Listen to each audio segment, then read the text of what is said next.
ശബരിമല സ്വർണ്ണക്കൊള്ളയിൽ പ്രത്യേക അന്വേഷണ സംഘത്തിന് നിർണായക മൊഴി നൽകി തന്ത്രിമാർ.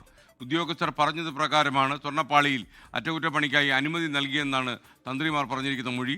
സ്വർണ്ണക്കൊള്ളയിൽ അറസ്റ്റിലായ തിരുവിതാംകൂർ ദേവസ്വം ബോർഡ് മുൻ പ്രസിഡന്റ് എ പത്മകുമാറിനെ കൊല്ലം വിജിലൻസ് കോടതിയിൽ ഹാജരാക്കി. കസ്റ്റഡി അപേക്ഷ അല്പസമയത്തിനകം കോടതി പരിഗണിക്കും. ആർ അരുൺരാജ് കൊല്ലം വിജിലൻസ് കോടതിക്ക് മുന്നിൽ നിന്നും തത്സമയം മോർണിംഗ് ഷോയിൽ പറയൂ അരുൺരാജ്. SK അല്പസമയം മുമ്പാണ് ശബരിമല സ്വർണ്ണക്കൊള്ള കേസുമായി ബന്ധപ്പെട്ട ശബരിമലയുടെ മുൻ ദേവസ്വം ബോർഡ് പ്രസിഡന്റായിരുന്ന എ പത്മകുമാറിനെ എനിക്ക് പിന്നിൽ കാണുന്ന കൊല്ലം വിജിലൻസ് കോടതിയിൽ ഹാജരാക്കിയത്. അന്വേഷണ ഉദ്യോഗസ്ഥനായ SP ശശിധരൻ അടക്കമുള്ളവർ ഇപ്പോൾ ഈ കോടതിയിലേക്ക് എത്തിച്ചേർന്നിട്ടുണ്ട്.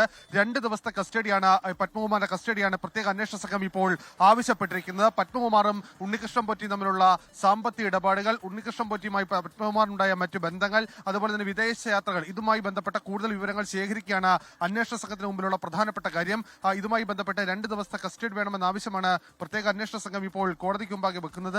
ഈ അന്വേഷണ ഉദ്യോഗസ്ഥൻ, അത് പ്രധാനപ്പെട്ട അന്വേഷണ ഉദ്യോഗസ്ഥൻ SP ശശിധരൻ തന്നെ നേരിട്ടെത്തുമ്പോൾ ആ കേസിന്റെ ഗൗരവ സ്വഭാവം കൂടി ഇപ്പോൾ കാണുന്നുണ്ട്. കാരണം പത്മകുമാർ ഈ കേസിന്റെ ഏറ്റവും കിൻ പിന്നാണ്. കാരണം ഇതുമായി ബന്ധപ്പെട്ട് ഏറ്റവും നിർണായക വിവരങ്ങൾ പത്മകുമാറിൽ നിന്നാണ് ലഭിക്കേണ്ടത്. ആ വിവരങ്ങൾ ലഭ്യമാക്കുന്നതിന് 2 ദിവസത്തെ കസ്റ്റഡി അനിവാര്യമാണ്. നാളെ കോടതിക്ക് മുമ്പാകെ റിപ്പോർട്ട് സമർപ്പിക്കേണ്ടതുണ്ട് അന്വേഷണ സംഘത്തിന്. അതുകൊണ്ട് തന്നെ ഇക്കാര്യത്തിൽ വിശദമായ വിവരങ്ങൾ ഇതുമായി ബന്ധപ്പെട്ട് ശേഖരിക്കേണ്ടതുണ്ട് എന്ന കാര്യം കോടതിയെ ബോധ്യപ്പെടുത്തും. അതിനുശേഷമായിരിക്കും ഇതുമായി ബന്ധപ്പെട്ട നടപടികളിലേക്ക് കടക്കുക. അതുപോലെ തന്നെ കൊല്ലം വിജിലൻസ് കോടതി ഇന്ന് രണ്ടാമത് നടക്കുന്നത് മുൻ അഡ്മിനിസ്ട്രേറ്റീവ് ഓഫീസറായ മുരാരി ബാബുവിന്റെ ജാമ്യാപേക്ഷയിൽ ഇന്ന് കോടതി വിധി പറയും. ഏറ്റവും പ്രധാനം, പത്മകുമാറിന്റെ കസ്റ്റഡി ലഭിച്ചാൽ ഇതുമായി ബന്ധപ്പെട്ട് പ്രത്യേക അന്വേഷണ സംഘം സ്വീകരിക്കുന്ന നിലപാട് എന്തായി എന്നുള്ളതാണ്. ചോദ്യം ചെയ്യൽ എങ്ങനെയായിരിക്കും, ഏത് രീതിയിലായിരിക്കും, ഈ പ്രതികളെ ഒരുമിച്ചിരുത്തി ചോദ്യം ചെയ്യേണ്ട സാഹചര്യമുണ്ടെങ്കിൽ അതടക്കമുള്ള കാര്യങ്ങളിലേക്കും അന്വേഷണ സംഘം കടക്കും എന്നുള്ളതാണ് മനസ്സിലാക്കുന്നത്. എന്നാലും പത്മകുമാറിനെ കൊണ്ടുവരുമ്പോൾ കൈവിലങ്ങ് ഒന്നും അണിയിച്ചിട്ടില്ല. നേരത്തെ N വാസുവിനെ കൊണ്ടുവന്നപ്പോൾ കൈവിലങ്ങ് അണിയിച്ചതിൽ പോലീസ് ഉദ്യോഗസ്ഥർക്ക് വീഴ്ച പറ്റിയെന്ന് കണ്ടെത്തിയിരുന്നു. ഇതിന്റെ അടിസ്ഥാനത്തിൽ ഉദ്യോഗസ്ഥർക്കെതിരെ നടപടിയിലേക്കടക്കം കടക്കുന്നതിനിടയിലാണ് പത്മകുമാറിനെ ഇപ്പോൾ കൈവിലങ്ങ് പോലും അണിയിക്കാതെ കൊണ്ടുവന്നിട്ടുള്ളത്. എന്തായാലും പത്മകുമാറിൽ നിന്ന് പ്രത്യേക അന്വേഷണ സംഘത്തിൽ ലഭിക്കാനുള്ളത് ഈ കേസുമായി ബന്ധപ്പെട്ട ഏറ്റവും നിർണായകമായ വിവരങ്ങളാണ്.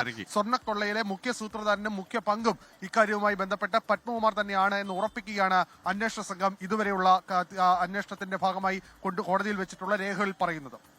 ലോകത്തെവിടെയായാലും ഏത് സമയത്തും 24 വാർത്തകളും ഓഗ്മെന്റഡ് റിയാലിറ്റി പാക്കേജുകളും എക്സ്പ്ലെയിനറുകളും വിശദമായി കാണാൻ ഞങ്ങളുടെ YouTube ചാനൽ നിങ്ങൾക്ക് സബ്സ്ക്രൈബ് ചെയ്യാം.